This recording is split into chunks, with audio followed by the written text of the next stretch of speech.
여러분 안녕하세요. 시카고 예수사랑교회 황선웅 목사입니다. 오늘도 여러분의 기도가 열리고 하나님과 함께 숨쉬는 하루 되시기를 소망합니다. 12월 5일 금요일 말씀으로 여는 아침입니다. 오늘 우리에게 주시는 하나님의 말씀은 여호수아서 13장 29절과 33절의 말씀입니다. 모세가 므낫세의 반쪽 지파에게 몫으로 주어서 므낫세 자손의 반쪽 지파가 가문을 따라 받은 땅은 다음과 같다. 33절입니다. 그러나 레위 지파에게는 모세가 유산을 주지 않았다. 하나님이 그들에게 말씀하신 대로 주 이스라엘의 하나님이 바로 그들의 유산이기 때문이다. 주님의 백성들에게 주시는 주님의 말씀입니다. 하나님께 감사드립니다. 어제하고 오늘 날씨가 꽤 춥습니다. 어제 제가 아침에 일어났더니 0도더라고요. 섭씨로 하면 마이너스 18도 정도 되죠. 다들 건강하시고요. 오늘 조금 풀리긴 했는데 여전히 많이 춥습니다. 건강하시고요. 여호수아는 이제 지루한 부분에 돌입했습니다. 앞부분에 여리고성 얘기나 아이성 이야기가 나오는 부분은 그래도 조금 흥미진진한데요.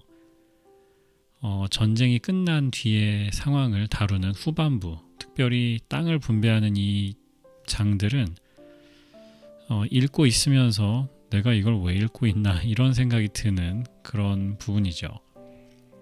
오늘도 본문이 길어요. 지금 생명의 삶 지필진들도 이 부분을 묵상하는 것이 사람들이 힘들어할 것을 알기 때문에 진도를 지금 빨리 빼는 것처럼 보입니다. 오늘은 제가 이걸 어떻게 해야 될까 하다가 이 땅 분배에 나타나는 두 가지 정도 특징을 같이 나누고 기도하려고 합니다. 첫 번째는 29절에 그리고 여기 지금 므낫세 지파의 땅을 갈라주는 장면인데요.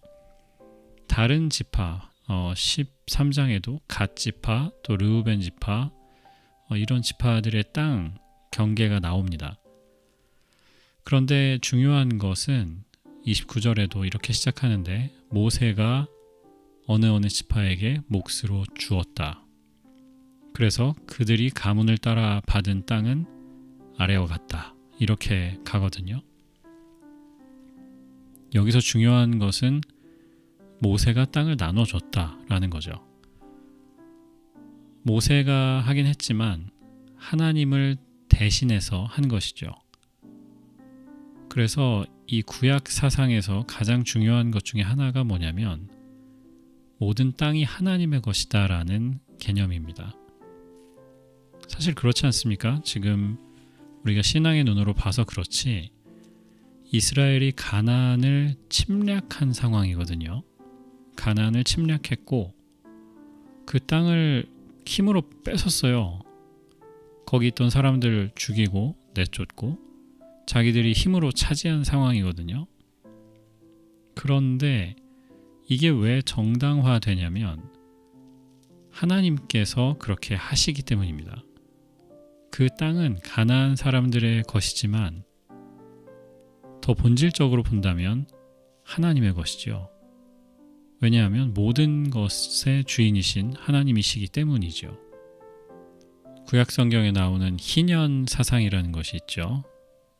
50년째가 되는 해에 희년, The Year of Jubilee라고 번역을 하고 희년을 선포하고 모든 것을 말하자면 Factory Reset 하는 과정입니다. 노예 삼았던 사람들도 다 해방시켜주고요. 땅도 지금 여호수아서에 나오는 대로 지파별로 나눠줬잖아요. 그런데 살다 보면 빚도 지고 땅을 저당 잡혔다가 빚을 못 갚으면 땅을 뺏기기도 하고 이런 일들이 있거든요. 그래서 그 소유권이 모세가 처음에 나눠줬던 여호수아가 나눠줬던 그것과 좀 달라지게 됩니다. 그런데 희년이 되면 어떻게 되나요? 모든 것을 다시 제자리로 돌려놓아야 합니다. Factory reset 해야 되는 거죠. 이것도 사실은 웃긴 개념 아닙니까? 우리가 지금 살고 있는 자본주의 시장 경제에서는 말이 안 되는 개념이에요. 그런데 구약 성경에 흐르는 일관된 입장 중에 하나는 땅이 하나님의 것이다 라는 이것입니다. 그래서 희년 사상도 가능한 것이고요.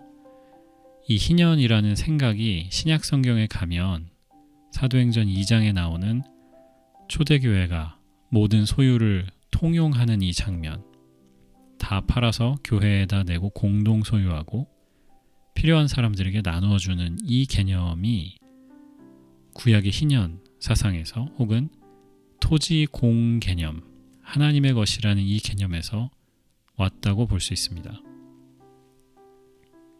두 번째는 33절에 나오는데요. 그러나 레위 지파에게는 모세가 유산을 주지 않았다. 이유가 나오는데 하나님이 그들에게 말씀하신 대로 이스라엘의 하나님이 바로 그들의 유산이기 때문이다. 그러니까 기업이기 때문이다 라는 거죠. 한국 사회의 그 목회 혹은 교회 이 세계에서 계속해서 논쟁거리 중에 하나가 목회자 이중직이라는 것입니다. 목사들이 목회에만 전념을 해야 하는가? 아니면 다른 일을 해도 되는가? 이중직, 이런 이야기가 계속 있어요. 이런 이야기가 나온 것은 사실은 현실적인 이유에서 그렇죠. 저희 연합감리교회만 하더라도 연회가 정하는 미니멈 사례가 있어요. 목회자들에게 미니멈, 최소 이만큼은 줘야 된다라는 그 규정이 있거든요. 그런데 한국의 경우에는 이런 것들이 없다 보니까 목사님들이 풀타임 목회를 하면서도 그 최저 생계비, poverty line에도 못 미치는 사례를 받는 경우가 꽤 많습니다. 그래서 이중직이라는 게 이야기가 나오는 거죠. 한국에서는 또 그 배우자, 목회자의 배우자들도 일하는 것이 터부시 되는 환경이다 보니까요. 그래서 논쟁이 뭐냐 하면 목회자들이 이 목회에만 전념해야 하는 것 아닌가 하는 이것이 사실은 주 논쟁거리입니다. 여기 33절에는 그렇게 제안하고 있는 것처럼 느껴져요. 하나님이 이스라엘의 유산이기 때문에 땅을 못 받거든요. 어떻게 보면 생계의 수단을 받지 못한 거죠. 삶의 터전이 될 만한 이런 것들을 받지 못합니다.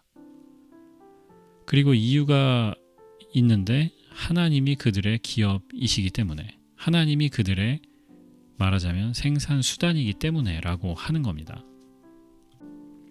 그리고 뒤에 이 여호수아 뿐만 아니라 모세 오경에 나왔었죠. 하나님께서 레위 지파를 먹여 살리신다. 하지만 사실은 이스라엘 공동체 전체가 11조를 해서 레위 지파들을 후원합니다. 그들을 먹고 살게 해주는 거죠. 왜 이렇게 하셨을까요? 왜 레위 지파에게 우리 지금의 언어로 하면 이중직 허용해 주시고, 어차피 로테이션이었잖아요. 전업으로 하는 사람들은 몇 명 안 됐고요. 레위 지파의 성경의 반차라는 것을 정해놓고 돌아가면서 섬겼거든요. 그래서 군복무 하듯이 며칠 동안 예루살렘 성전에 가서 섬기고 또 집에 왔다가 자기 차례가 오면 가고 이런 식으로 되었으니까, 그러면 성전에 있지 않은 시간에는 농사도 하고 장사도 하고 하면 되는 거 아닙니까? 그런데 하나님은 그것을 하지 말라고 하십니다. 왜냐? 이게 이제 거룩의 개념이 여기서 들어오는 거죠. 구별된 사람들이니까 하나님의 일, 성전을 위해 하는 일과 바깥에 우리가 일상적으로 하는 그 일들, 혹은 생계를 마련하기 위해 하는 그 일들로부터 구별될 필요가 있다라는 이야기를 하시는 겁니다. 저는 그래서 성경의 정신으로 본다면 목회자 이중직이 옳지 않다고 생각합니다. 꼰대가 여기 나왔습니다. 다음에 기회가 되면 이 부분에 대해서 제가 더 말씀을 드리겠고요. 구별된 것이 사실은 핵심입니다. 레위 지파는 하나님을 섬기는 일을 위해서 자신을 구별해야 한다. 그래서 이 땅 얘기들이 지금 우리의 삶과 어떤 관련이 있느냐? 우리가 생각하는 모든 삶의 터전이 있죠. 이것이 여호수아에 나오는 땅 이야기하고 연관지어서 생각해야 합니다. 모든 것은 하나님의 것입니다. 내가 열심히 일해서 먹고 사는 것 아니고요. 그렇게 보여요. 마치 가나안 사람들이 그 땅을 원래 차지하고 있었던 것처럼 우리의 삶도 우리가 열심히 일해야만 되는 것처럼 보여요. 그런데 그게 아니라는 거죠. 모든 땅이 하나님의 것인 것처럼 우리에게 일할 수 있는 터전을 주신 것, 공부할 수 있는 환경을 주신 것 하나님이십니다. 내게 아닙니다. 이것을 꼭 기억해야 하고요. 두 번째는 거룩한 삶입니다. 꼭 목회자들에게만 적용할 수 있는 이야기가 아니라 어떻게 우리 자신을 거룩하게 하나님께 드릴 것인가. 그게 꼭 어떤 교회에서 일을 하고 성직을 감당하고 이것이 아니어도 상관없습니다. 우리 모두에게 주신 소명이 거룩이거든요. 내가 세상에 들어가서 일하고 공부하고 관계를 맺으면서 살지만 어떻게 거룩한 하나님의 사람으로 살 것인가, 이 고민이 반드시 있어야 한다라는 거예요. 이것을 확장해 본다면 우리의 생업이, 우리의 직업, 사업, 학업, 가정 이런 것들이 모두 다 하나님의 것이라는 이 고백 자체가 사실은 구별된 고백이지요. 하나님이 기뻐하시는 거룩한 고백인 줄 믿습니다. 이 고백으로 사는 여러분들 되시길 주님의 이름으로 축복합니다. 기도하겠습니다. 거룩하신 하나님, 우리에게 주신 삶의 터전으로 인해서 감사드립니다. 하나님의 것임을 고백하고 그래서 너무 걱정하지도 않고 너무 힘쓰지도 않게 도와주옵소서. 성실하게 거룩하게 살길 원하고 그래서 하나님의 인도하심을 받는 우리가 되게 하여 주옵소서. 오늘의 모든 발걸음 주님께 맡기며 예수 그리스도의 이름으로 기도합니다. 아멘.